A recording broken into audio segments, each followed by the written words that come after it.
friends and supporters to be there with you and to help you exist and help you flourish. So I'd like to take a moment and thank Marketech, a locally based company with a lot of might. And they were the ones who gave us our very first check, and they stayed with us. So thank you very much, Marketech. And thank you to companies such as 120dB Films, and Grace Schwartz, and Gigantic Pictures, and BMI, and all those individuals and foundations. You can't really do what we do without the supports of foundations, whether they're state or family or private foundations. So thank you all so much for being with us. It's never enough, but it really does help us at least make it from year to year. And thank you all for coming here and supporting independent film and independent filmmakers and buying tickets. We appreciate that. That, again, helps very much. Thank you.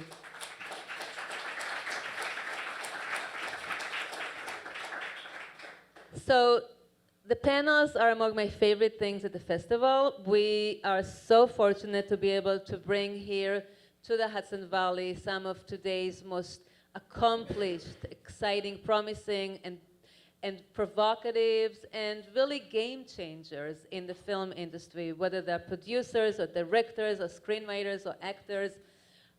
They're all amazing, and they all really do make our world a better place. And this afternoon program is certainly one of that. We have here this year's Honorary Trailblazer Award recipient, the amazing Abigail Disney, who's right here.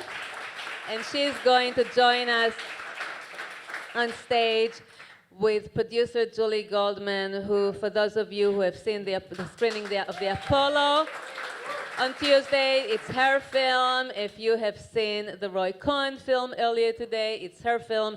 She makes some of today's most amazing, important, and game-changing films. So Julie Cohen and Julie Goldman, rather, and Abigail Disney, could you guys come up here, please? Thank you so much. Thank you both. Take a seat. Thank you.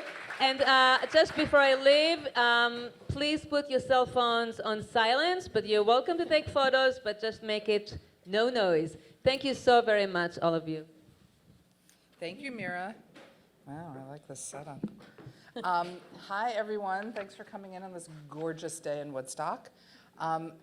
Really thrilled to be talking to Abby Disney. Abby is a very rare person who you will find who's an artist and an activist and has managed to find a way to really combine those seamlessly and beautifully through her life. And I think we can learn a lot by what you've been able to do.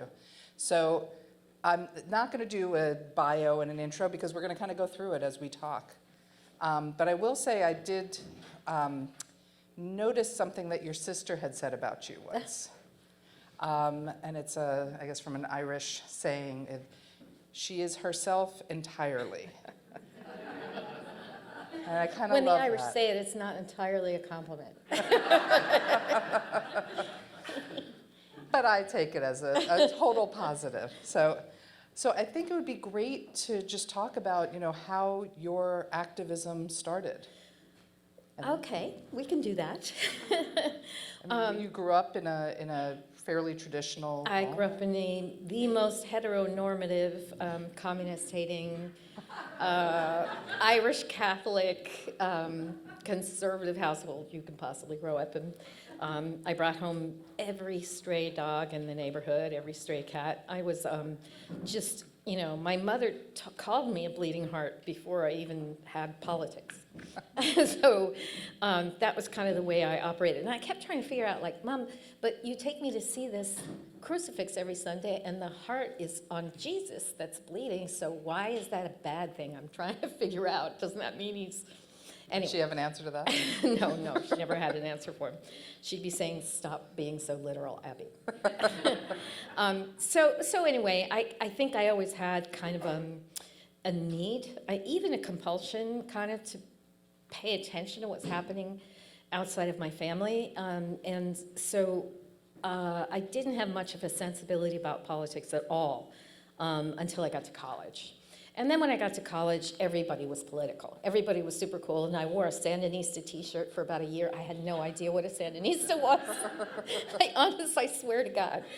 But little by little, I started to get educated, and you're not thinking for yourself in college necessarily. You're sort of attracted to groups, but you do get drawn to the essence of what they gather around, you know, and the people I gathered with tended to be progressives, or what we call progressives now. And I learned a lot from my peers and so forth. And when I left college, I went to graduate school, I got a PhD, I had these children. They were nice. 4 children? 4, yeah. I had no idea I was going to love them as much as I loved them. That was not in my plan. And so I spent most of my time with them for about 15 years. I kind of was out of circulation. I'd finished my PhD, but I didn't know what I wanted to do, but I was volunteering. And I was volunteering at this place and that place. And all you have to do is be among people who are really living it. All the stuff that's really mostly imaginary to you if you just read the New York Times, or even if you're active in a foundation and you just go for site visits. It's all very up in your brain. But all you have to do is go to a neighborhood. All you have to do is help, you know, do the donated laundry or whatever. Just kind of be humble enough to do it. Then people will trust you with their lives and tell you things, and then you eventually develop actual friendships. Right. So is that where Daphne came out of, the Daphne Foundation? Yeah, everything flows out of every real friendship I made in like the 90s, when I was figuring my way out around things like feminism. Like, I left home thinking feminists were terrifying people. And now I wear a ring that says "fuck the patriarchy." So, so it's transformation has been a consistent part of your. Exactly. I've been learning and opening and never not learning in my life. I started a foundation. I had no idea of making a film. My brother had made a couple films, and he'd gotten just creamed by critics, because if you're at Disney and you're not great, they will hit you so hard and so personally. So that was not something I wanted to do, because if you fail, then you're a huge idiot. And if you succeed, no one really gives you credit for succeeding. Because you should have done it anyway. Yeah, exactly. But I went to Liberia. It was all this kind of like do-gooding and learning and finding my way around things, and realizing I was a feminist, and realizing I cared about women in political leadership, and realizing that it mattered who made films and what, you know, and what they said. And I got to Liberia as part of this group of nice ladies. Just that was all it was. Nice ladies who wanted to help build schools in Liberia, and I heard a story. And it was there when I was in Liberia, and I came home with that story, and I kept thinking, this is a world-changing story, and I can see it disappearing in front of me. It's a Sacagawea, and I'm watching it disappear before my eyes, and I will not permit this to happen. And so I reconnected with a friend I had known many years before, who was a wonderful director, Ginny Rediker. Wonderful. And we got right down to work on it. And had you met Lima at this point? No. When we started the film, we hadn't met Lima. So that turned into a film called Pray the Devil Back to Hell, which has legs and a half. It really does. Yeah. Should we show the clip of it? Yeah, we do have a little clip. We have a clip from the film. And so just to take a step back, so you met Ginny, or you reconnected with Ginny, who you had known in previous parts of your life, and talked to her about what you had experienced. Yeah. And as part of the process of trying to piece together what had actually happened, because when women do things, it's not just that the history books don't write them, the journalists don't write them. There was nothing written that we could put together. So it was a question of talking to people who were there, and then you get this Rashomon problem, because everybody tells you a slightly different variation. And someone called me and said, there's a woman speaking at the UN, I have a feeling she knows a lot of this story, why don't you talk to her? And it turned out to be the woman who was at the center of all of it. And we went and met with her and just levitated. We were so happy, because not only was she the center of all of it, but she was beautiful on camera and very charismatic. And in fact, as archival came in, she would describe things very specifically that didn't make sense to me visually. And then the archival would come in. It was almost like having your witness get verified. Everything she said was absolutely true and valid and exactly the way it happened. And so we knew we had somebody who could build a film with us. But just before we even show the clip, you were taking a big leap because at that point, you had been getting involved with film as an executive producer and quite a few films. Well, Or- none of that started until I started making Prey. Okay. And what happens is in the independent film world, you'll know something about this. It's like there's blood in the water, Right. and every shark for 1,000 miles is a new person on the block, and she has money, and they were there, And so before Prey even finished, I was executive producing other things. But before I started Prey, Yeah. I had not really had anything to do with film at all. I was 46 years old when I started that film. And you said, I want to produce this. Yeah. I want to Well, what I said was, produce a feature documentary. Like, I wanna what was sit- that process to yeah, get to I wanted there? to sit on Jenny Recker's shoulder and watch what she did and how she did it. And it was just the most expensive film school in the world. It actually is what it turns out it was. I wanted to just gobble it all up. I'd grown up with, we had a moviola in the basement. My father edited things, down there. We had a projector. He was so clear that he didn't want females doing this. So he would spend hours teaching my brothers how to do these things, and they didn't want to learn. And I'd come and say, please show me, and he'd say no. And years later, after Prey, I took a beginner's editing class, in my 50s now. It's just a little embarrassing with all the little 18-year-olds around you, but you got to be a beginner, right? You got to always be willing to be a beginner. And I took this editing class, and I was putting together a scene. We did a little bit of feature and a little bit of documentary or narrative and doc. And I was putting this scene together, and I had this smash cut that I really liked. That I was really excited about the smash cut, and I'm over the keyboard, and then a tear hits the keyboard. And I'm not making this up. I had no idea I was crying. But I was crying because I couldn't stop thinking, fuck you, Dad. I could have been good at this. I could have really started so much earlier, and this could have been something I did. Yeah. So I was proximate to filmmaking. I wasn't allowed in, I wasn't invited in, I wasn't welcome, and I think that's what took me so long to get to it. But also maybe why you were so ready and eager to embrace Yes. it when you got there. I mean, Yeah. because by the time I started doing it, I had a hell of a lot to say. And I was, and I was mad. So let's show the clip to this wonderful film, Pray the Devil Back to Hell.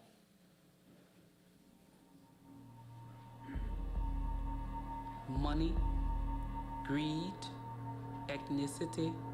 Absolute power. There is nothing that should make people do what they did to the children of Liberia.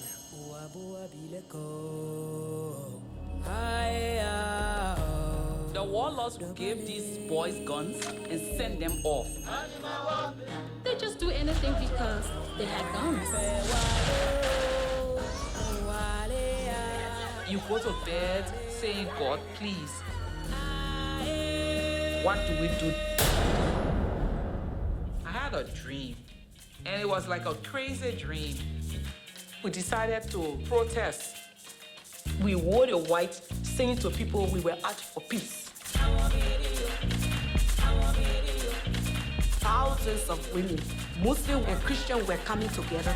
Calling for peace.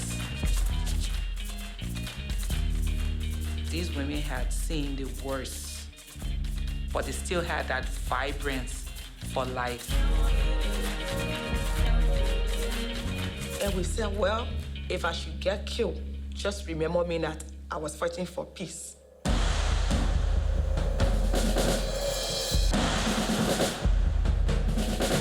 We stepped out first and did the unimaginable.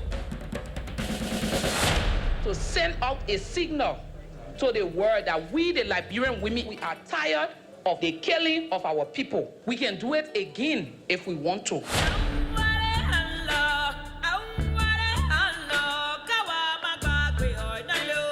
I want to hear now gratefully acknowledge the powerful voice of women.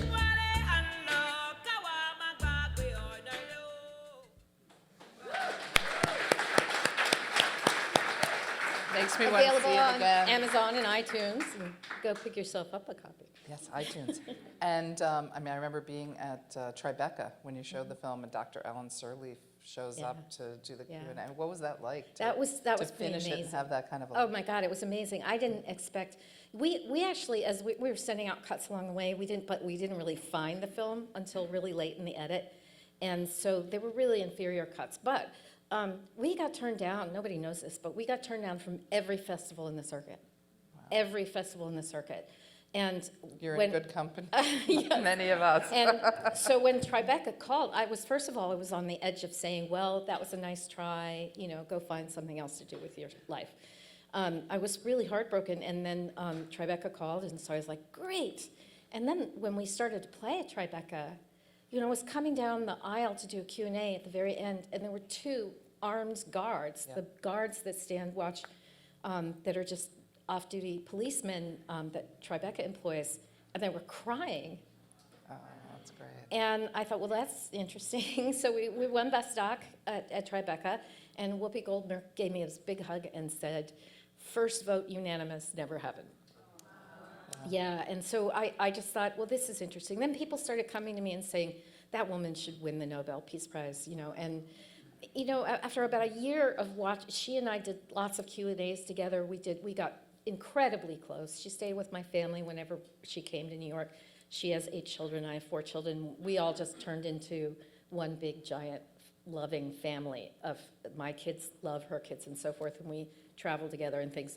But I would watch her at every Q&A just be even better. I kept thinking and wondering, like, what's the top for her? And I still to this day haven't seen it.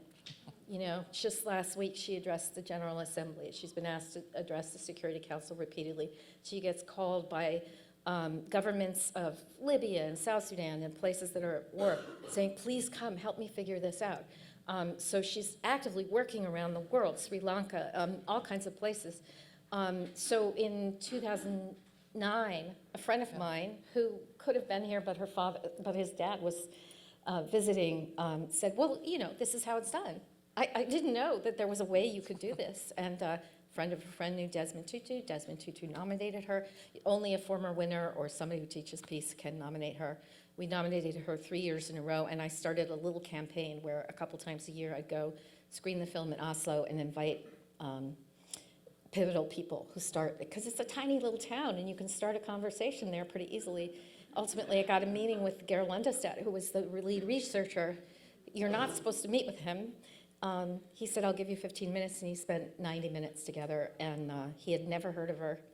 So I gave him a copy of the film, and the next year, she was the Nobel Peace Prize winner. It was one of maybe the craziest things ever. Yeah. Yeah. Pretty amazing. Yeah. And this is Lema. This is Lema. That was 2011, Lema Bowie. She's an extraordinary human being. She really is, and she's Did it frozen. change your life, having Yeah. that relationship with her? Yeah, I mean, Lema's changed me completely because again, things up in your brain that you don't feel in your guts, and I care very deeply about this woman. I want her to thrive, and what I could see was female activists everywhere, but especially coming from Africa. They have husbands who don't help them, and she didn't have a husband. She had a sister who was helping her raise her kids, but she died very suddenly of a stroke in her 40s. People ask me, like, oh, well, how does bad health care play out? Well, people die all the time, way too young. And she was a single mother of 8 children, and I just thought, well, okay, so what I've been called to do here is to make sure she's all right. I will take care of the things she needs to be all right. And so first I started helping her find funders. When she won the Nobel Peace Prize, she did not employ even an assistant, and she didn't know where she was going to get her school fees for her children the next day. And they divided the prize 3 ways. So $1 million sounds like a lot of money until it divides 3 ways and gets divided by half. And then it barely covers a year of what she needs to fly where she needs to go and so forth. So we turned into a speakers bureau for her. We've been working together to figure out how she gets all her kids educated. One of them in May is going to graduate as a medical doctor. Another one is starting next September a PhD. And I mean, there are all kinds of amazing things happening with her kids. But we've become woven together as a family, and of course she sucked me in to the work that she did in Africa, which has been such a gift to me. So there's a real sisterhood that formed there. Yeah, Yeah. yeah. And with Ginny as well. I mean, Oh, yeah. you worked with Ginny and then you started a Yeah. company together. Yeah, so we started Fork Films because we needed, well, first of all, because we needed some kind of formal entity to answer requests and things like that, because things just come in like crazy. And I just, by the time I got to the end of Prey and it came out, then I was deep into executive producing other people's films. And for me, that was just helping them with a check and maybe watching a cut down and giving them notes and things like that. I don't think that's necessarily true. Having worked with you, I mean, you really would be like, what do you want? What's your vision for this? What do you want? How do you want to get it into the world? And you're very, very helpful with strategy and ideas and implementation. And, you know, I think you did funded how many films through there? It's almost 100 at this point. Yeah, so that's an Yeah. enormous amount of Yeah. resources and energy that you put into those films. Well, and Prey, the day we opened at Tribeca, we also made an agreement with WNET that we would do this Women, War, and Peace series, which was, we made 4 additional episodes, and we started like that day.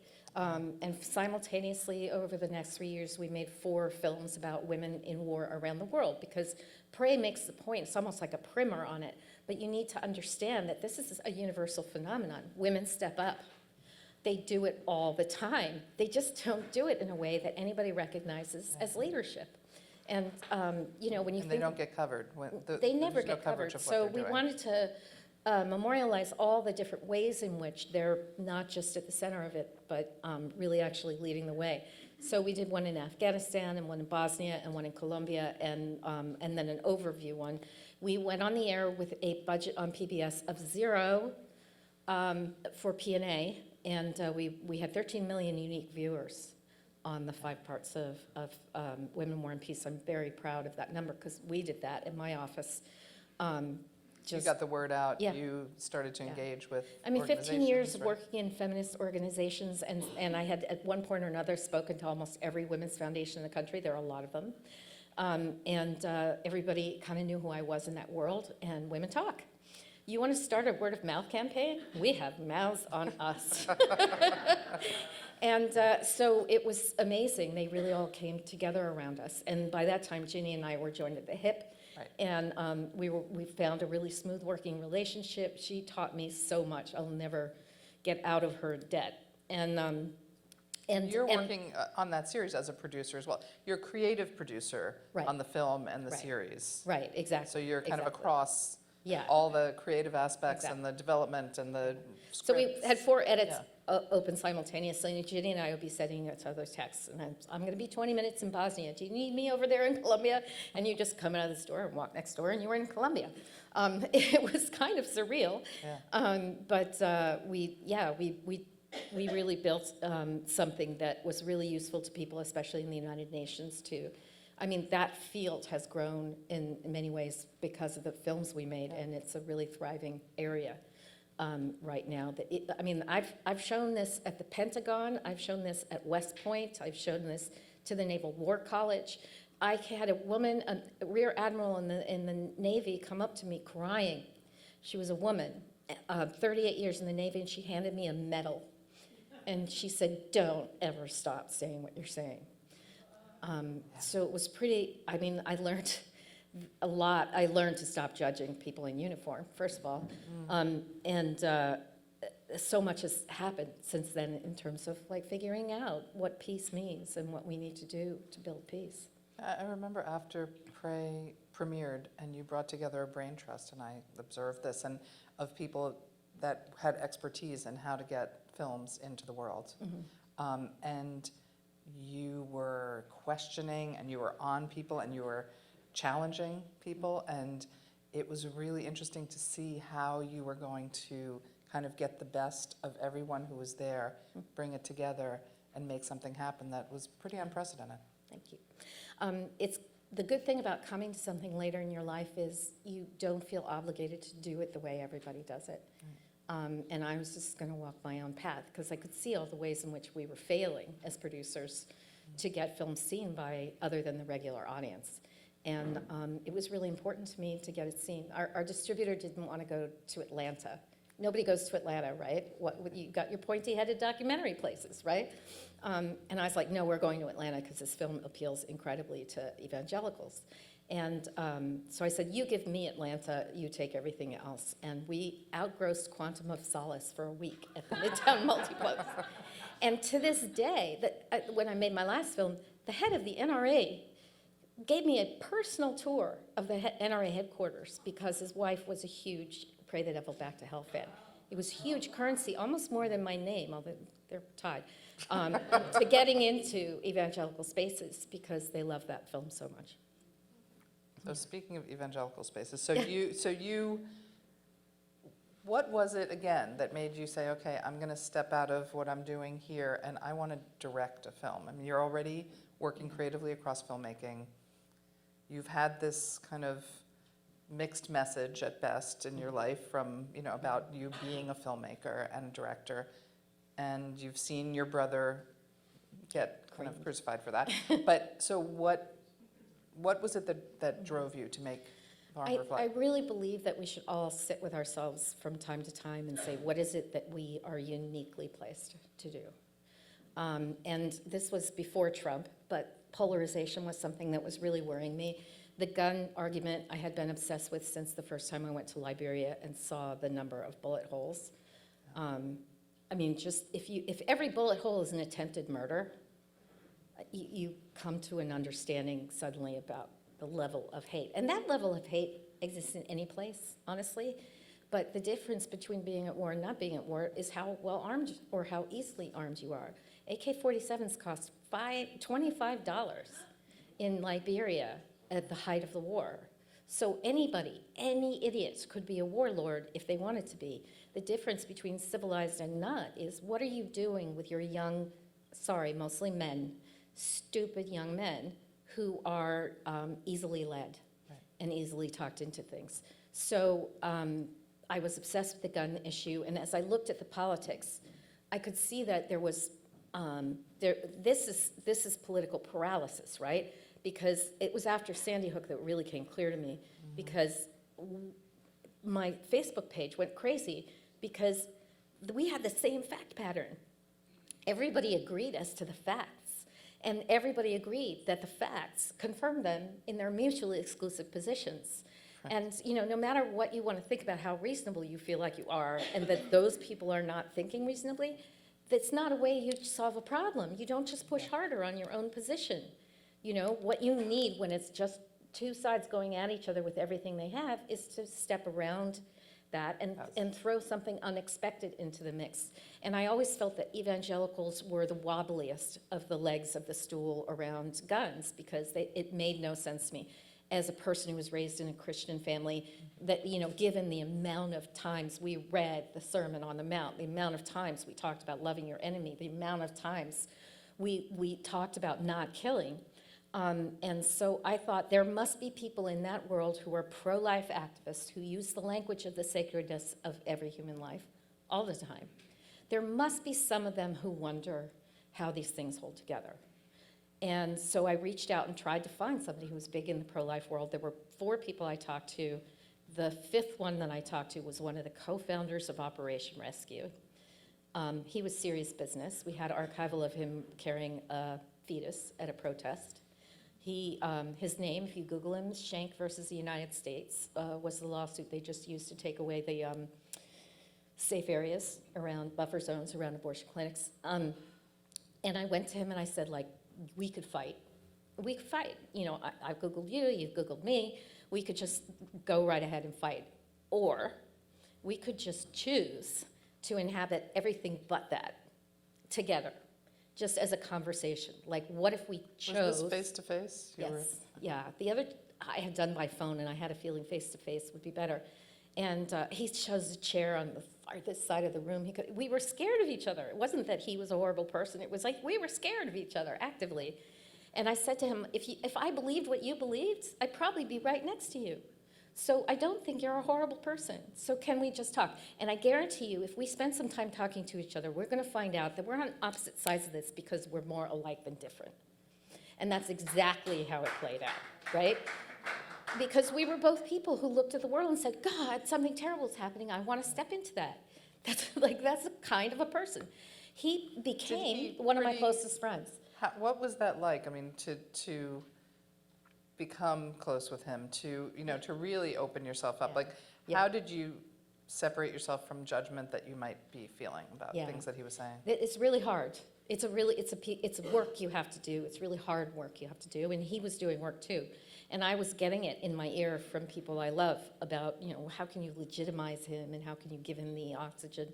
And he was getting it about giving me oxygen or trusting me at all. But when you're making a film, what you do, one of the first things you do is you try to develop a rapport with your subject, and you talk about what's he got planned for the next 6 months. Where are you going to show up? Where should we show up? What's visual? What'll work? And in those conversations, there would also be this if somebody said, X, Y, Z, they should put them all to death or some kind of awful thing an evangelical says. And how do you square that? Where does that come in Scripture? And because I was raised in such a religious family, I've always had Scripture in me. And so we would go back and forth on Scripture.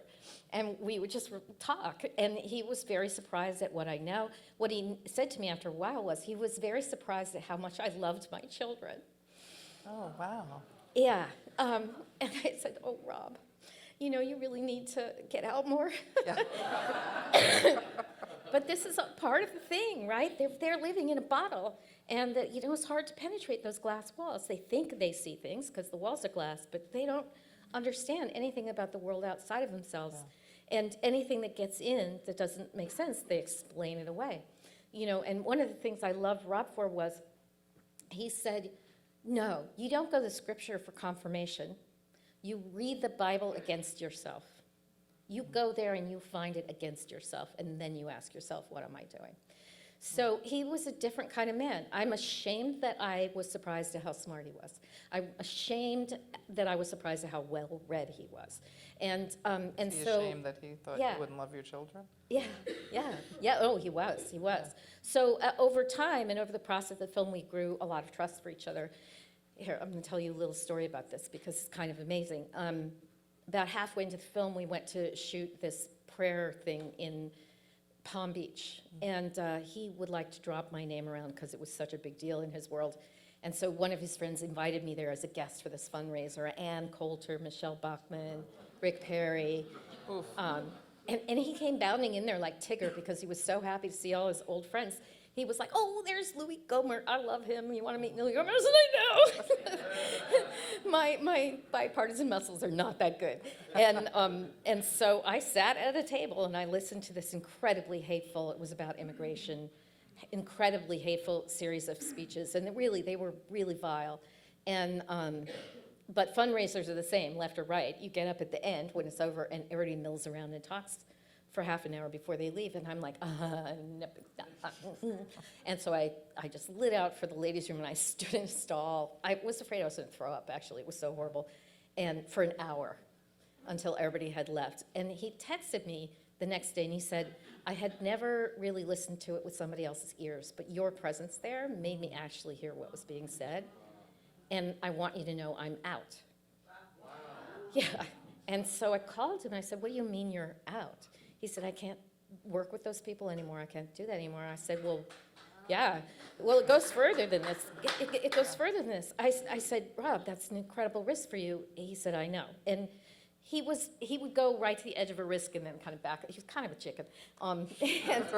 And so we talked a bit about that. And then I said to him, okay, I really felt like to be an honorable person in this interaction, I had to offer him back some risk of my own, that this had turned into a friendship, and I owed him something, And so I said to him, you can tear up our agreement if you want. We're halfway into the film. Julie will know how hard that was to say. Oh, yeah. And, but if you don't want to work with me, I'll completely understand. I had an abortion when I was 21. And there was this long silence on the other end of the phone. He said, why wouldn't I want to work with you? I still get choked up every time I say it. They throw the word Christian around a lot over there. That is Christian.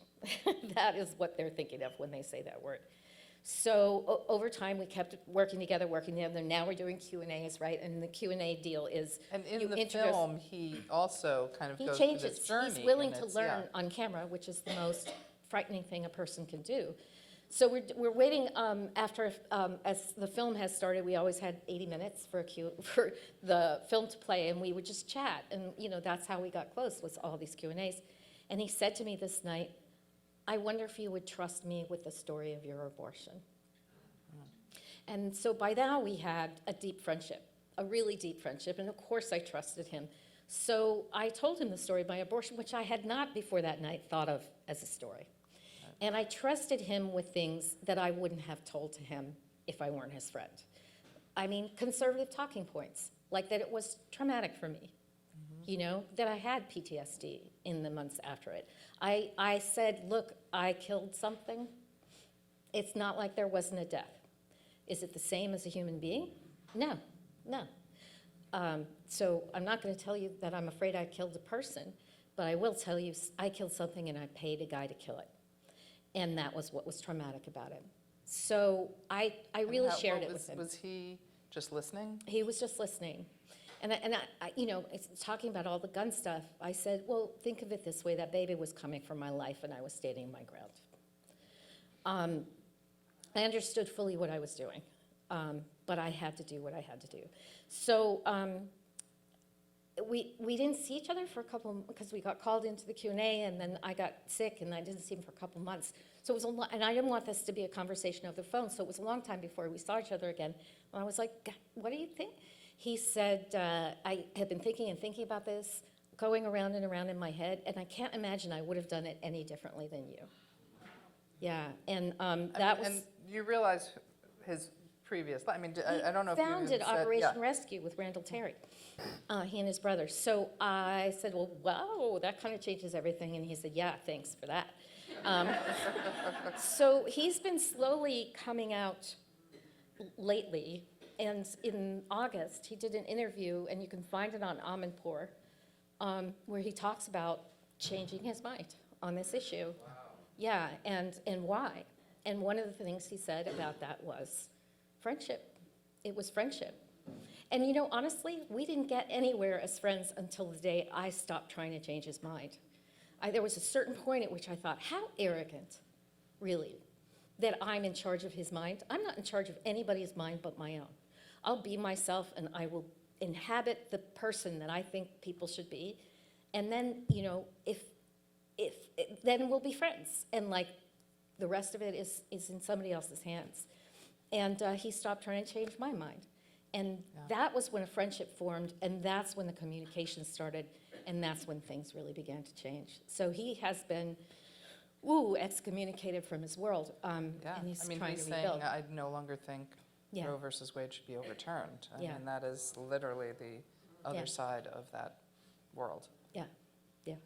In addition So- to the fact that he was already challenging, hey, if we're saying Yeah. we're pro-life, how are we pro-guns? Which is Exactly.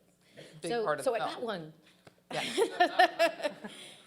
It's not a very time-effective way of doing things, but I got one. But the other main subject of Armor is Lucy McBath, who also has had quite a journey. I got a Nobel talk about- Prize, a mind change, and a seat in Congress. Because Lucy McBath had lost her son in a Stand Your Ground case. And so, and a very deeply religious woman. And what was great about that was she spoke exactly the same language Rob spoke. Exactly the same language. And so when we brought them together and she talked about losing her son, it was just impossible for him to keep hiding out. That was really what got him off of the indecision he was in. And so she's a really powerful person in this because, every gun film you're confronted with the problem of trying to kind of illustrate the damage without lapsing into cliche, without the violence, without whatever. And she just sits we were doing an interview, we were maybe 15 minutes into the interview, and I said, can you tell me the story? And it's within the first minute of the film, you're crying because she's that genuine. So she ran. And it's so raw for her when Yeah. you're filming it. It's still raw Yeah. for her forever. But it's just, it's so that pain just Yeah. radiates Yeah. off of So her. she came out of that film really activated, really feeling good. She started working with Everytown, and then she decided to challenge the congressperson, and she won Newt Gingrich's old seat. Yeah. Which hadn't Yeah. gone to a Democrat since 1993, I Yeah, think, so, right? so know this, she would love your help, Lucy McBath, Yeah. support her, because the conservatives, that was by a razor-thin margin, the conservatives are coming at her with both guns blazing, almost literally. Yeah, they never So stopped. Support her, Once if you when she was support elected, anybody it just politically, kept. go support Lucy McBath, she's a miracle. Because like, this is the dream of having women in Congress or women in any political body. She shows up all of herself. She doesn't show up anywhere that's not all of herself. She's not trying to angle her way in. And look, women do this. I mean, I'm not saying women politicians are any better than men unless they come with their full selves and bring what they know about children, what they know about life, what they know about danger. And honestly, because these spaces don't represent men either, there are a narrow swath of men, right? And they are harder on each other about masculinity than they ever are on us about femininity. And I know from experience that when you get into a room, I've been the only woman many, many, many times, there's an alpha and a couple sub-alphas, and then there's everybody else. And the minute you speak up and say something that seems to you as plain as the nose on your face, and yet no one will say it, like, why are we making parking brakes for SUVs? I had this fight in my family business. And like, I saw 10 different guys exhale and say, yeah, I've been wondering about that too. So They you suddenly had permission yeah, to you speak. give men permission to then bring all of themselves to the job too. And imagine if we had the healthcare discussion and everybody there was remembering what it was like to get their children through the croup. You don't casually treat these things anymore, and that's what, hopefully, if we can get everybody to bring all of themselves to these corridors of power, it would look very different. It would. Mm-hmm. And you're on the way to do that, aren't you? I would love for people, in case they haven't seen Armor of Light, to see the trailer for that. It's a wonderful film. I'm an evangelical minister. Praise be thou, Lord God, King. That goes to the core of my identity. My constituency would be conservative, very conservative. Thank you, Hillary! Thank you! In my community, we talk about the sanctity of life, the value of every human life. When I would hear about shootings, I would pray for the people, but I never thought it would ever happen to us. We have replaced God with our guns. It's so important that you help. They will listen to you. As a Christian, what are your feelings when I say the phrase Christians and guns? The Bible's very plain about a man who don't protect his wife and kids is worse than an infidel. Is that a pro-life ethic? The only thing that stops a bad guy with a gun is a good guy with a gun. Let's pray. Father, we know there's a lot of people in this country that would like to register guns and take them away. If we take guns away, people are just going to kill people with something else. So what we need is Jesus and the gospel and a sidearm. This doesn't speak to that. When faith becomes inseparably linked to a political position, we become vulnerable to selling our souls. That's what this is all about, fighting for life. I'm taking a big risk. I could lose my career. I am here today to challenge my fellow clergy. Let us cast off the works of darkness, fear, ignorance, hatred, vengeance, and put on the armor of light. Let's pray.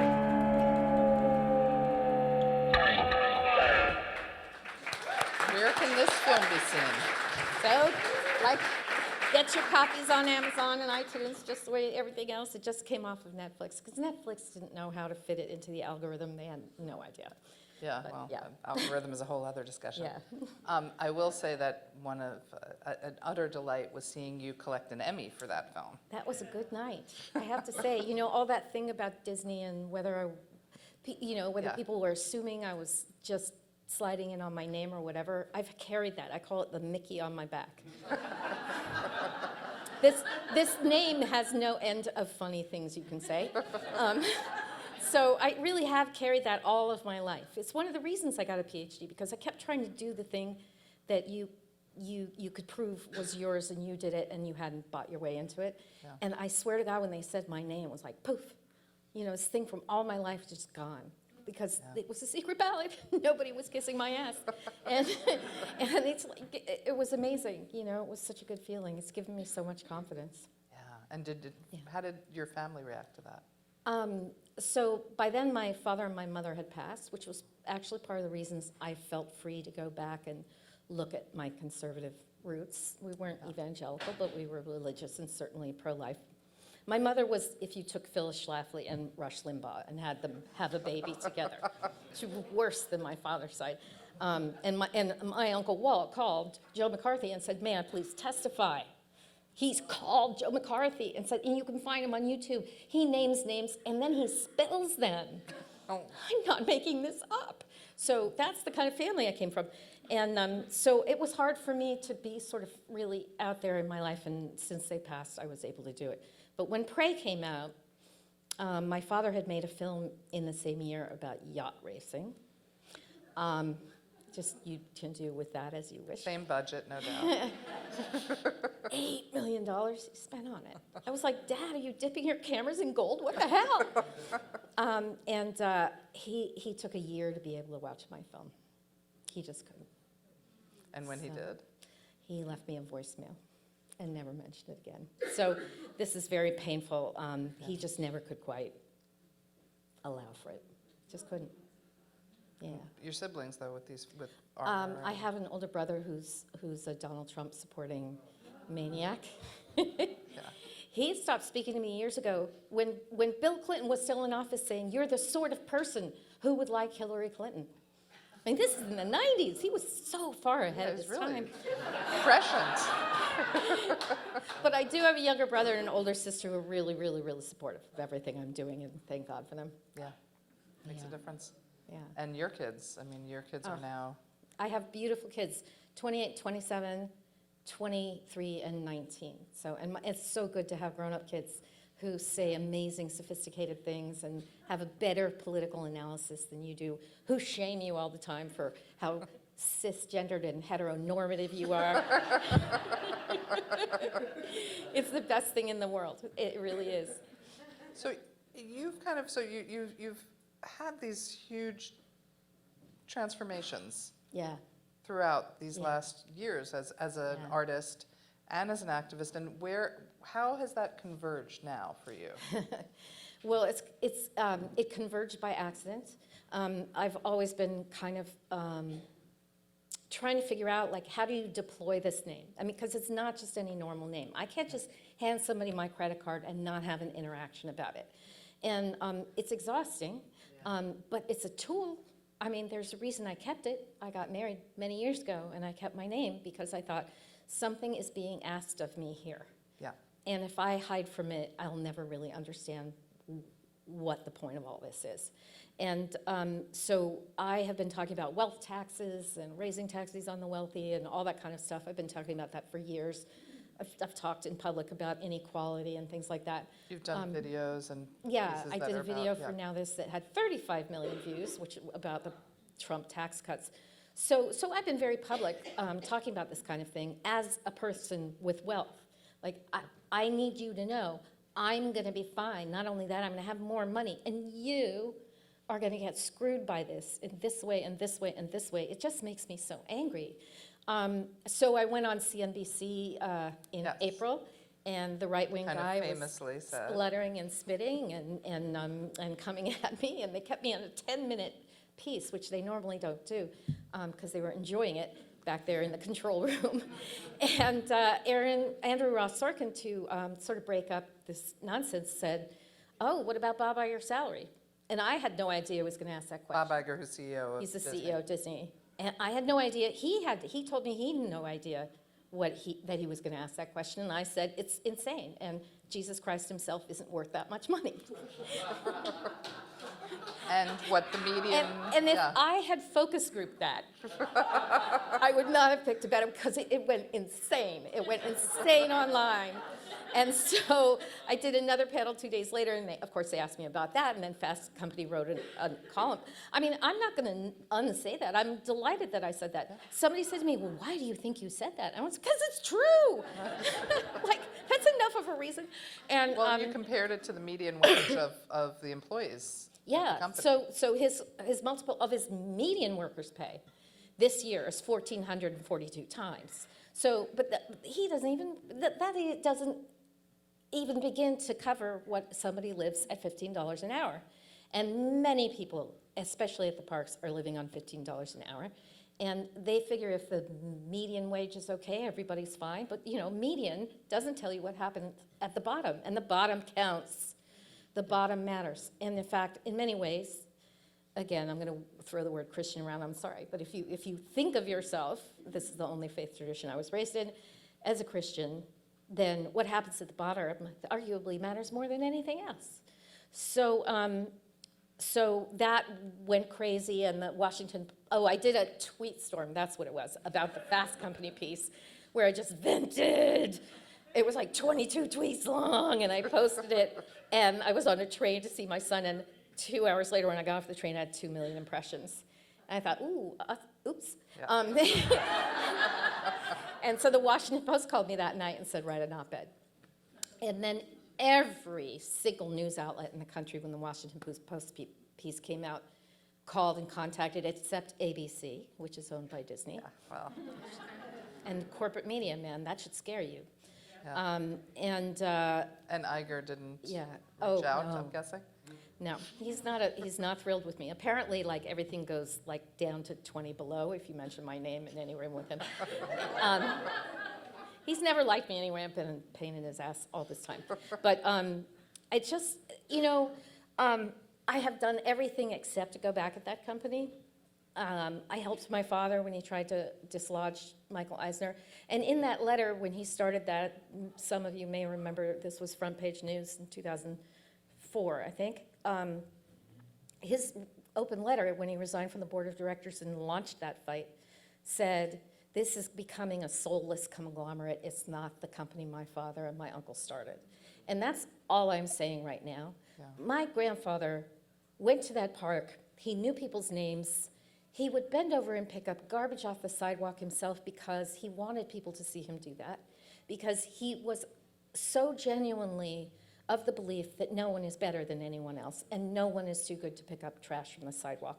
I personally think I couldn't have been raised with a better ethos. Yes, it was conservatives and John Birch Society, but at bottom, you'll find a lot of Christians believe this. A lot of right-wing Christians believe this. No one is better than anyone else. And the society we've constructed around this sainted CEO and these sainted boards of directors and how important the shareholders are has completely altered, in a space of 50 years, our entire set of morals and shared principles as a society.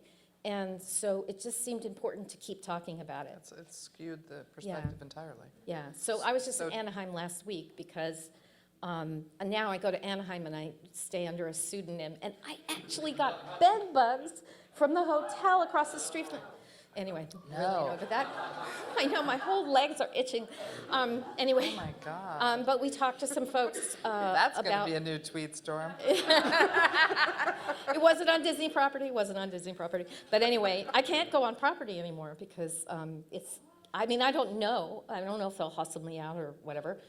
When my father was fighting his fight against Michael Eisner, sometimes I would go on property and I'd like pay for something and they'd see my name on the credit card and they'd give me my receipt back with a note. And the note would say, God love your father, keep doing this. And it was like a little message in a bottle. I mean, I felt so bad. And I get texts and emails and I get stuff from Disney employees all the time saying, go, go, go. So, but that place also had a real, I mean, that was a big part of your childhood there, wasn't it? I mean, going to that apartment above the firehouse and you talking about like the memories of your childhood there. I mean, I have, my grandfather was a really magic person. He was Roy, not Walt. It was the Disney Brothers studio when they first started. And my grandfather didn't want the attention. He was a very humble man. They came from poverty, real poverty. They didn't know where their next meal was coming from. So they never lost that. Walter went a little more Hollywood than my grandfather did and kind of played polo with Errol Flynn and things like that. But my grandfather didn't want really much of anything. And, you know, I remember my grandmother got a mink stole, like, you know, one of those little kind of in the 30s, you know. And she was so embarrassed she couldn't wear it anywhere, you know. So they were really amazing people and funny and sweet and warm. And I rode in the first boat on Small World, the very first boat with my grandfather. Oh, that's great. Those are the kind of memories that make up my childhood, but they're also negative memories. I mean, I watched my grandfather open Walt Disney World, and 2 months later, I was at the park when he keeled over with a stroke and died, you know, 12 hours later. This is 2.5 months after he opened Disney World. So it's all woven into my childhood, and there is... It's like everything is complicated, you know, the conservatism and the lack of empathy, but then the incredible warmth at the same time. It's well, and fascinating. Disney lives on this idea that they're not just any company, right? This is what they're selling us. 80% of Walt Disney employees say they're so happy to be working there. 70% of the same people say, I don't like the way I'm being treated. So that tells you what you need to know about Disney. They are so lucky. I had people saying to me, I'm so tired, I don't know if I can keep doing my job as well as I've been doing it. That's not the kind of thing you hear from a McDonald's worker, right? Yeah. This is a very special company, and it's maybe the last company of its kind in a lot of ways. I mean, my fantasy is to get Disney turned into a B Corp. You know, just, wouldn't it be extraordinary to take a company of that size and transform it into a company where social principles were up ahead of profit? And by the way, ask Ben and Jerry, it's also very profitable to do it that way.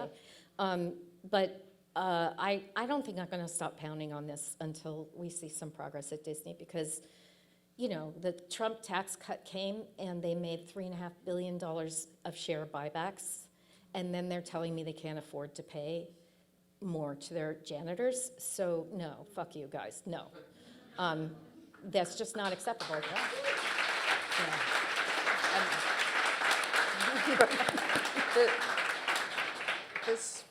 This look at inequality, how is that now? What are your plans looking at that? So I have the perfect jumping off point in Walt Disney World. Well, I mean, sorry, in Disneyland, and I'm just going to stay with Anaheim, even though Florida's worse. But Anaheim is closer to what I understand, and Anaheim is that around which I started all of this. So I have a couple. They both work the third shift from 11 at night till 7 in the morning. They make $15.75 an hour for doing that. Usually you get a premium for working overnight, but that's the bare minimum that California allows. And they get home and they have 4 children that they have to get off to school. They have to work, you know, they have to do the mom's and dad's stuff. Then they stay home and they do homework with everybody. Then they put everybody to bed. I don't know when they sleep. But, you know, when I took them out for a pancake breakfast, they looked at each other and they looked at the menu, and then they just closed the menu and said, we're not having anything. And I said, you guys know it's my treat, right? And they were like, oh, thank you. Because they couldn't afford pancake breakfast. So that's what they're living right now, and it just makes me enraged. So we're going to follow them a bit. We think we might have a Disney princess, which would be awesome. That's so good. I had a friend tell me, I always wanted to do the face work. The face work is where you're not wearing the whole costume. You're just like Ariel or something. I always wanted to do the face work, but it was so political. But anyway, it's kind of funny. So we're going to follow some of the folks that work in Anaheim and try to now broaden it out to, but this is the American condition. Yeah. This is not just Disney, and Disney's not the worst offender by far. They're not the worst offender. So, you know, compared to Walmart, compared to Amazon, compared to a lot of places. So I'm hoping to use it as a jumping off point for a history of how we got here, first of all, and we're aiming for it's crazy, we're gonna try and get it out next September for the 50th anniversary of Milton Friedman's op-ed in the New York Times. But that's really that's the starting point. And you're directing this? Yes, yeah. So, and so we're hoping to then talk to some people who are, you know, studying and talking about ways out of this, because there are ways out of this. And they involve thinking of service jobs as not just what you pay the least you can possibly get away with paying. So I've got a guy in Seattle who raised the minimum wage at his internet startup to $70,000 a year. You know, and he actually had people leave because they were angry that custodians were being paid $70,000 a year. And he said, you know, everybody who left, I was glad to see them go. And then they got replaced by incredible people, and they're making money hand over fist. They're fun. It's a really interesting story. We had talked about that being a documentary when we were reading about it. That's great. Yeah. So there's ways. I don't know. I'm trying to put everything together. You know, I started when I was 46. I'm almost 60 now. I figure, you know, I don't have an really infinite. short time to do what you've done. I'm kind of hyper. Anybody? I don't know how not to do things. I don't know how to say no, and so. So now you're like theater. Yeah, theater, Broadway. So when Harvey Weinstein's story broke, I was like a lit fuse. I was so mad because there wasn't a person on earth who didn't know who Harvey was. That was some bullshit there. And so I was just walking around like, ugh. And this woman approached me and said, I have this idea. We can put together a group of women investors and we'll buy the Weinstein Company. Yeah, and we'll commit the profits to women survivors of sexual assault. So, or just survivors of sexual assault. So that was something we got started. The internet thinks I have more money than I do, which is great. I haven't been investing the way people invest, so I don't have as much money, and I've been giving a lot of it away. So everybody thinks I have more money than I do, which was great for this purpose, right? Because everybody thought I was a very serious contender. This was never going to happen. And it was a pretty corrupt process. Yeah, and it was a very corrupt process. It was a very corrupt process. And as soon as we announced our involvement, there was a second group of women investors who suddenly materialized out of nowhere. I knew none of them. None of them was a feminist as far as I could see in terms of their past. And we later found out they were being backed by Ron Burkle, who's basically Jeffrey Epstein Jr. So, yeah, I actually called the Attorney General of the state of New York and said, you know, all you need to know is in their books. I guarantee you there's a second set. You have to audit his books. And I guarantee you he was trading women for capital. Because I'm sure of this, because there was no reason for anybody to keep investing in his company. It was losing money hand over fist. Everybody who was investing in it had so much playing around money. I guarantee you that he was trading women for, this is all libel, by the way, and please don't repeat. The cone of silence, people. I called Elliot Schneiderman to tell him this. And like next day, the story broke, so I thought, well, there goes that. They're all Johns, God. Anyway, so when we realized it was a bad faith process, he said, we don't need no stinky company, you know? And so we started our own company called Level Forward, and we've gotten involved in Broadway, and we've gotten involved in film and some shorts and some television, and we're all about not just women directors and women writers and so forth, but women top to bottom, and people of color, and people who've been marginalized, and everybody who isn't admitted in to that circle. And so very quickly we got involved with some Broadway, and we got nominated for 10 Tonys this year for the Oklahoma revival and for What the Constitution Means to Me. And yeah, and we won one. I have a Tony. My Tony and my Emmy sit next to me. This is awesome. And Slave Play is opening. I'm going home for the opening tomorrow night. If you've read about it, it's extraordinary. Go see it, go see it, go see it. And then Jagged Little Pill opens in December, and it's going to crush Broadway. You must go because it's fantastic. Diablo, Cody wrote the book, and it's all Alanis Morissette songs. It's set in contemporary family. It covers everything.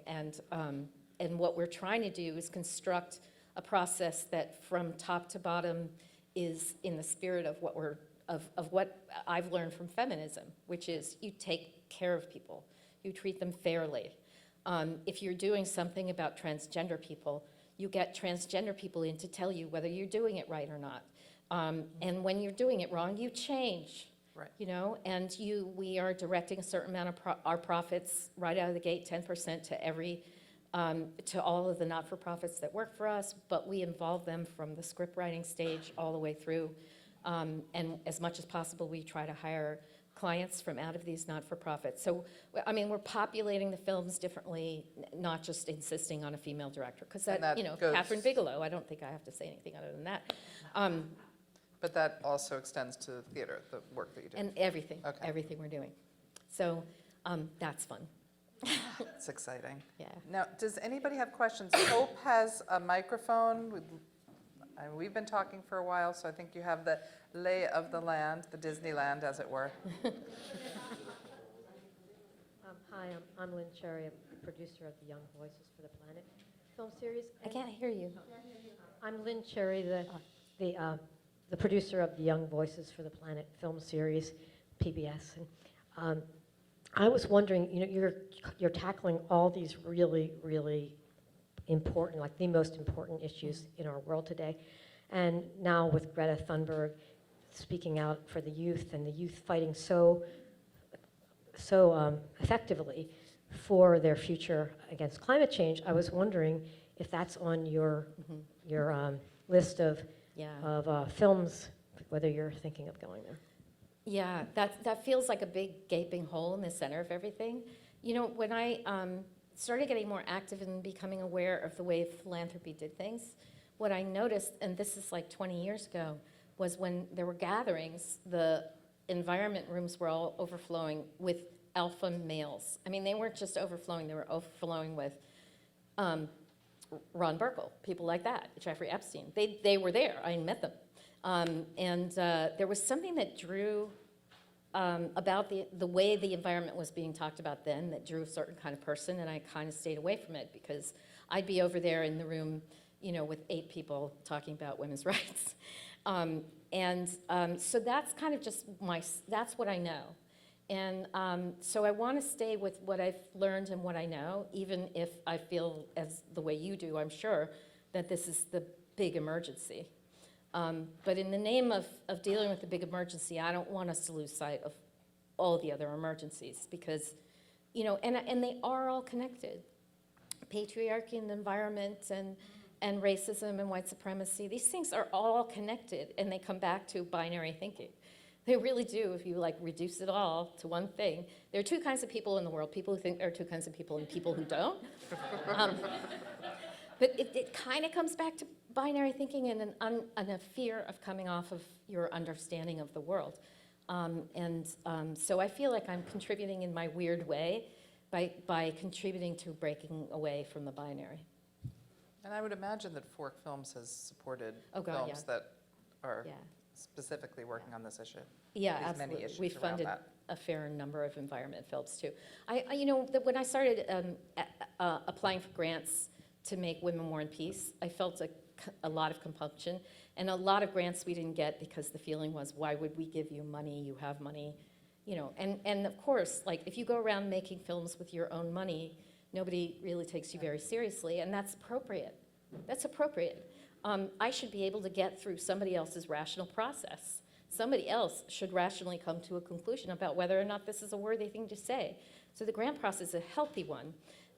And so I started making grants primarily because I felt badly I was feeling I was taking money out of the pool for other filmmakers. So I always swore to myself I'd give as much as I got to the health of the ecosystem of filmmaking.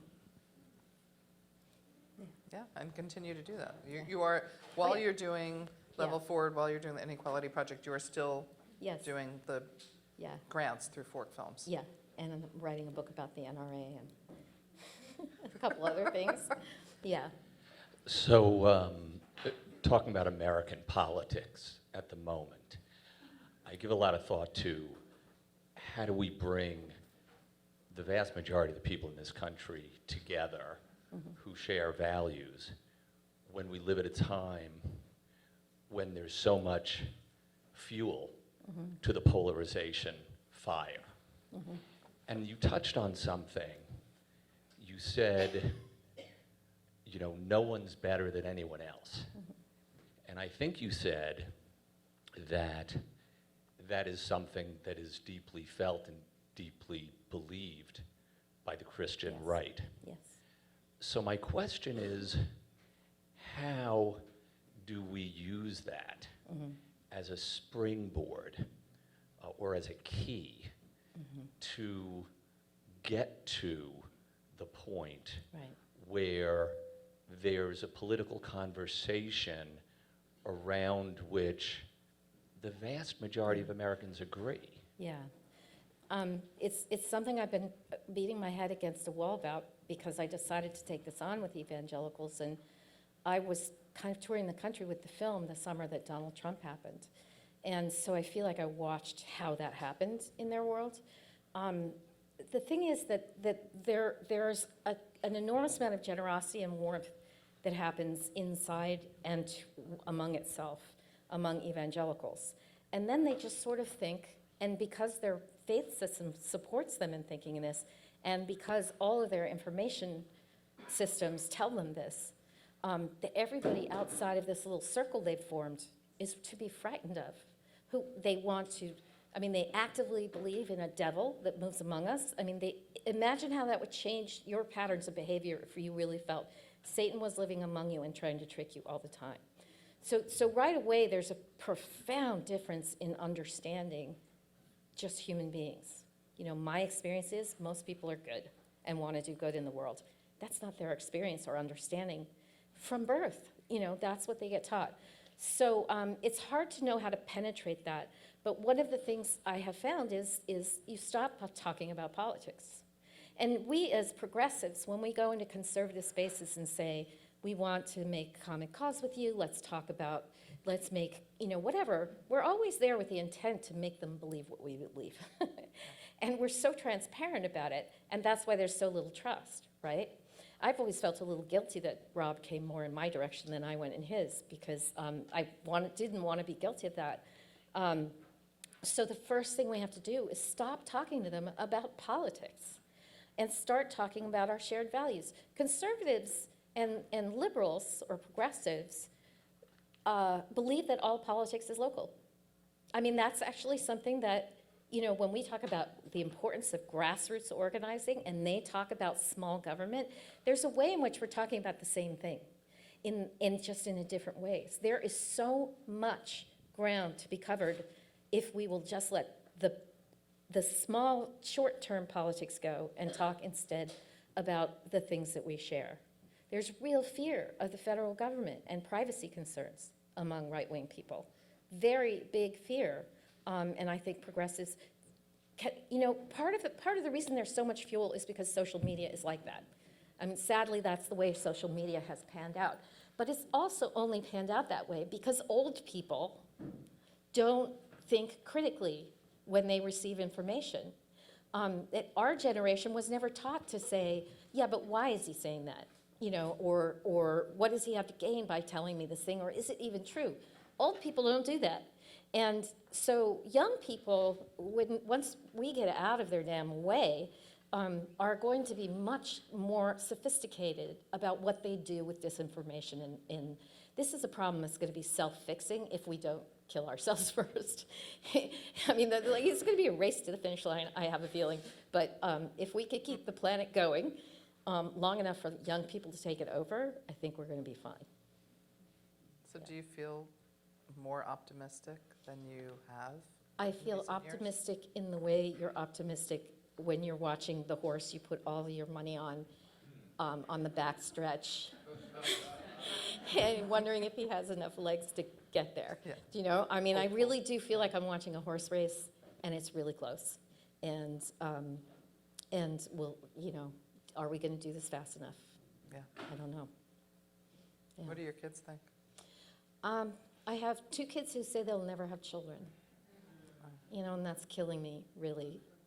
And I understand why, but I also feel like they may live to regret that decision. But they're very concerned. All 4 of my kids work in some way toward justice. That's the center of their lives. And some in small ways, some in big ways. So they're part of that generation of kids who are really not going to just roll over for this. Yeah, Yeah, it's a good generation. yeah, I love them. Other questions? Hi. Sorry, somebody else. Yeah. It was really, really interesting to hear you talk and all that you've dedicated your life to actually exposing and talking about it and taking risks. The interesting thing, because I am in a project called We Will Not Be Silent, but it's a language project, and I've put myself out there for 13 years. I wear messages every single day, and I do that in order to speak to people publicly. So I've intersected on the street and in my comings and goings to try to talk across difference. Yeah. What I think about, because I think we talk about or say the word politics, we say the word economics, we say the word justice, and we separate them in our minds. But really there's a tremendous intersection because we created systems as humans that actually don't separate that out. Because when we think about equality and work, labor, the people you took out for a pancake breakfast, we're valuing their life by what we pay them, just as much as somebody born into wealth or somebody who thinks they're earning wealth has a different valuation and gets different access. So to me, that's the interrogation now, if we have time, with the planet, because we raped it of its resources so some people could make huge amounts of money. We've distorted everything. And how do we create that valuation again? And the man whose company has just raised the salary to $70,000 took a 90% cut. Yeah. That's how it happened. So he understood something, and he translated that through a change of valuation, both of his work and the work of the person that might be considered the lowest. So you're wondering how do we... I'm wondering, yeah, because that's what I How think do your we do work that? is, all the intersection of all this. I think your Yeah. work is asking those questions all Yeah. the time. You're asking yourself those questions, and you're asking your audiences. So Yeah. I'm just furthering that question. I guess I'm just asking myself, like, how do we restore ourselves to doing and believing what it is we say about ourselves, which is that every human life matters. If every human life mattered, we wouldn't pay some people $15.75 an hour. Yeah. And by the way, the most political sentence in the English language is, "I'm not political." So a lot of people invested heavily in the idea that there's anything like neutral territory. There's no such thing. That's how white supremacy likes to live among us. Hello. So I'm a young filmmaker. I currently work as an assistant editor for an ad agency. And in my free time, I've made some documentaries, and they've had a little bit of success in local festivals and in the Midwest. But I just wanted to ask to both of you, as both powerhouses in the doc world, how to make that jump, and just advice for young filmmakers who are starting out to make that jump, moving away from just making ads to sell Big Macs to make films that matter. Right. Do you want to make films as a director? Do you want to make films as an editor? I mean, post-production is kind of my thing. I am interested though in story production as well, and being a story producer and kind of being that bridge between production and post. Yeah. Well, I mean, the first question I ask filmmakers is, what's your fantasy of what this film will do in the world? How will it live in the world, and how will it create, some kind of benefit to the world? I mean, what is the mechanism by which something will be disturbed or disrupted by your film? So first of all, I don't think often enough we're looking at the very bigger picture of where the film lands. And because I came at it as an activist, I had that always in my head. That's the difference. So always have that question in your head when you're working. And the other is, you don't have to be a director.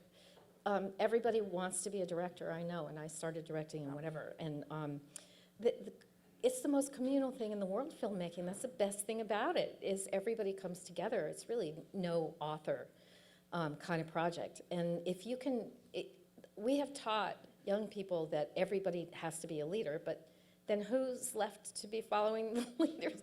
That's a terrible idea, right? We have to have people who are satisfied not to be in the limelight, not to get the praise, not to get the attention. So if you have editing skills, you have a skill that is so important in filmmaking. And when we come into, storytelling. when we come into an edit room, we've got like a pile of spaghetti, and somewhere in it, the editor finds the one piece, unbroken, all of the pile. So develop your editing skills, and you will find that you'll become one of the real storytellers, because they are the ones who really save us from our crazy ideas. Yeah, I mean, documentary world editors are revered. And often the editor will make more than we will make on the film. For, there's a great editor right there nodding her head. But I would just say also, the thing that's great to have is the ability to do something that you can make some money in, right? So you can do an editing job in advertising, make some money, and make a little bit less while you're learning to, work with someone on their short, work with somebody then, on a few things that you can then build those relationships and become that part of the storytelling team for films.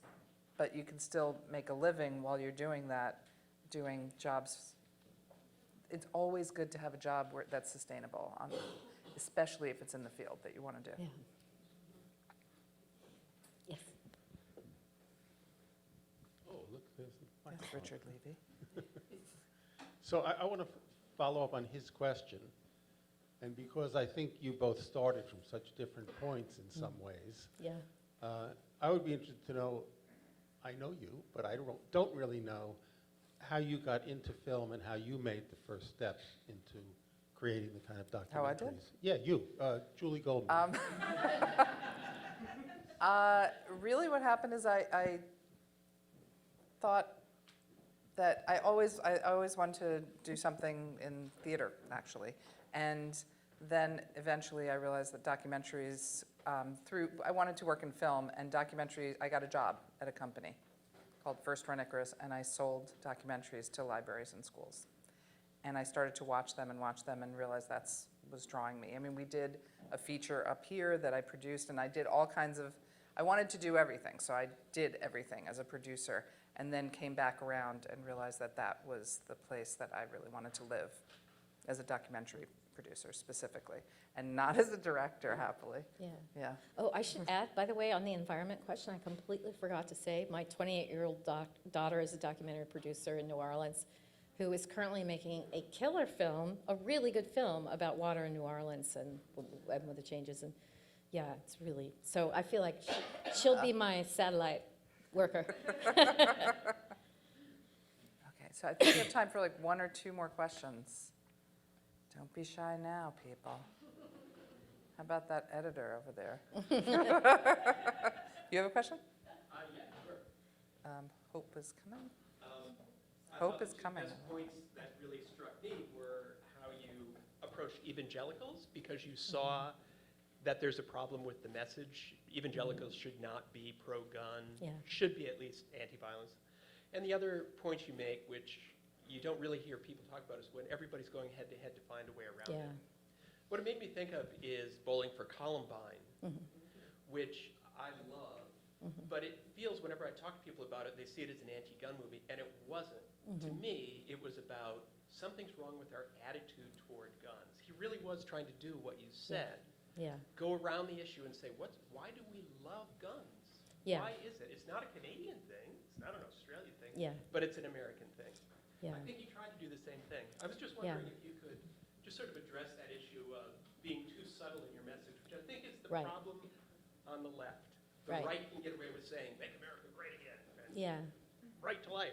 The left isn't good at taking all of our thoughts and putting them into... Well, you know why that is? That's because we have a more nuanced view of things, and that's actually usually closer to being accurate. So it was really hard to boil down our messages. But Michael Moore's film got seen as an anti-gun film in part because everybody knew his political orientation, and he had a political personality, film personality. And so everybody showed up at that movie who already agreed with him, and, that was going to be the way it was. What I tried to do, since I wasn't quite as much public when I started that film, so I had less of a political profile online, and I felt like I could stealth get in there and use my name. And so when I had a big kind of gut check with myself when we were releasing Armor of Light, where I thought, I could release this film in a way that would get the attention of everybody I know, and they would think I was wonderful or whatever. That's what you want, right? Or I could ignore all the places where documentarians get their, happiness from, and just go to these little churches. And I just didn't see the point of releasing a film to all the same people who were making films and talking about films. I needed to get to the churches. And so we took the film, Rob and I, we spent a good year traveling with it. And we would show it in these were some of the most conservative Christian spaces you could find. And what we'd have at the end was, they were packed. One guy would get up and be really, really, really angry. And then I would say, I'm just curious what your wife thinks. And everything would change. It was amazing how often that happened. The first time I asked that, she started to cry right there. And I thought, oh, interesting. I kind of made it as a stealth women's film, just to tell you the truth, because my mother is a conservative woman, hated women. And I think that's generally true of conservative women. They don't trust women, and they'll listen to a man. So I got the most woman-friendly man I could find, and it's been working. So we would hear things from these conservative spaces that would amaze you. There's so much room for movement, and I do think they're going to be different in this election. Just a little tad, not measurable, but yeah. Do you think that because they're also kind of topping out with how things are going and with the president? Well, we keep thinking they're topping out, but there seems to be no top. I think of it more as a bottom, but yeah, they keep amazing us with how much they're willing to tolerate. But I do know that there are the highly vocal people, and that's who we hear from, and then there's everybody else, and there's a lot more diversity of views among everybody else if they're given the freedom and the permission, they feel personal permission to step off of orthodoxy. So that's really what they need to feel like they have. And young evangelicals, I'll tell you, are totally, except for abortion, where they're really, really with their parents, in every other way, they're completely progressive.